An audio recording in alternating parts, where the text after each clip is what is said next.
I'm Megan Matthews. I use she, her pronouns, and I'm coming to you from Muscogee territory, also known as Atlanta, Georgia. I am a fellow with MESA's Training in Applied Agroecology program, and learning the various petals of the agroecology flower has given me the skills and the language to talk about how integral food systems are to our lives and how important it is to center community and Indigenous voices in those conversations as we look for solutions for the future.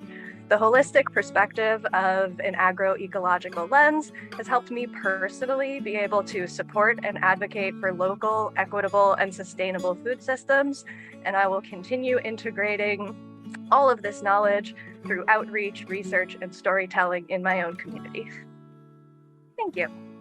I was a part of cohort 6 in MESA's Training in Applied Agroecology program, and I am currently a fellow with MESA, and today I'm going to talk a little bit about post-extractivism, or degrowth.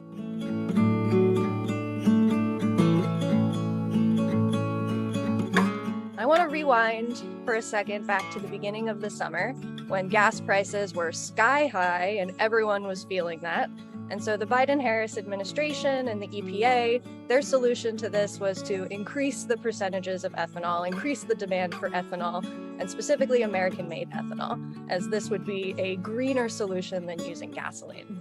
However, the reality of the situation, as research was showing at the exact same time, is that due to the increased land use required for corn-only cropland, monoculture corn, at the life cycle emissions from ethanol were projected to actually be 24% higher than emissions from gasoline in 2022. And you can see this in the maps where there's more corn area, we have higher emissions. So as we start to move towards alternative energy, do we only care about how much it's costing consumers? And do we want to keep thinking about new forms of energy the way that we've thought of previous forms of energy like fossil fuels as just commodities to be extracted from the land? And this is the paradigm we exist in right now of extraction. So everything from industrial agriculture, which produces corn and then has to process it, to oil rigs that are producing fossil fuels and for gasoline that goes in cars and other equipment. But we also have to think about metal and mineral mining, because that is running all of our electronics, our cell phones, and all of these things are resources that we depend on currently for our lives, but they're very damaging to the planet and they tend to exacerbate the climate crisis that we're currently in. So is it possible for us to shift away from extraction towards extractivism, where we take responsibility for the fact that we are taking resources out of the land, out of the earth, and then even move beyond extractivism to post-extractivism, which is really acting at the intersection of food systems and climate justice. And in order to make this transition, we have to really interrogate what makes a society successful. What are our success metrics for a community? And we have to challenge the assumption that economic growth is the main standard for well-being. So instead of looking to population and GDP as measuring success for societies, can we look at things like quality of life, sovereignty, living conditions of your citizens in your community? And the way that we can make this shift to post-extractionism is all about redistributing the resources we've already extracted and no longer pulling more out of the land. And so this is a pretty radical paradigm shift. And anytime you want to shift paradigms, people say, oh, you got to work with the existing systems and structures. So the idea would be, can you achieve a post-extractivism future while partnering with various extraction industry companies and maybe shifting their focus from extraction to redistribution? And what do these companies even think about post-extractivism? Well, the International Council on Mining and Metals has heard of post-extractionism, which is a plus. However, they don't have the best article about it on their website. So they present post-extractivism as a paradox, as something that complicates the view of more sustainable, complicates a view of sustainable development and sustainable mining. And they obviously don't want to stop mining, so their argument is that we can't stop extraction, we can't move to post-extractivism, because that'll make us less competitive in a global market. Again, coming back to GDP being the most important measure of success. And this mining company has a track record. They've gone into various communities. However, they say that the mining adverse effects on social impacts or cultures or communities are mitigated as much as possible. And their example of this was a mining community in southern Mongolia, where this mining group, Rio Tinto, came in and built a copper and gold mine in 2001. However, for that to happen, they did have to institute a resettlement action plan. So they had to relocate the communities that were there.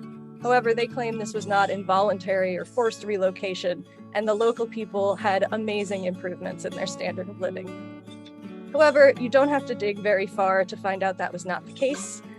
There was a Reuters article that detailed the fact that when this mining company came in, they displaced a community of herders that had been living on this land and generationally raising livestock on these pasture lands for decades and centuries. And by relocating this group of people, not only did they take away their livelihood and their ancestral lands, they also diverted the river in order to have more water for their mining equipments. And diverting this river took away the water supply, not just from this community of people, but also from the livestock that they used to herd. And it took 16 years for this community of herders in Mongolia to partner with a local NGO and come up with some agreement to preserve their rights to this ancestral pasture land. However, this agreement won't even be fully implemented until 2024.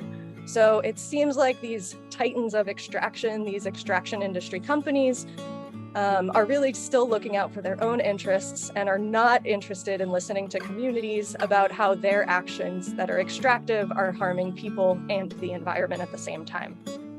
So what's the alternative? We know from agroecology that if we can't use the existing systems, we can achieve a post-extractivism future through collective action and social change. We just come back to the idea of redistribution, and we have to redistribute not only our resources because we have enough and we don't need to extract more from the earth, but we also want to redistribute our values. So just using our global food supply as an example, if we want to move beyond extraction in practice, this will require stewardship to be transferred from these big, oppressive, extractive industrial agriculture groups that own a lot of the land, but only produce 30% of the food supply. And we want to give those resources, stewardship, and ownership back to the peasant farmers, fisher folk, and other communities that are actually producing our food. So by promoting sovereignty, equity, and community, we can move away from extraction and be more in tune with nature and the ecosystems around us through a post-extractivism future. Here are the references from my slides, and thank you so much for listening. You can contact me at my email here. Thank you.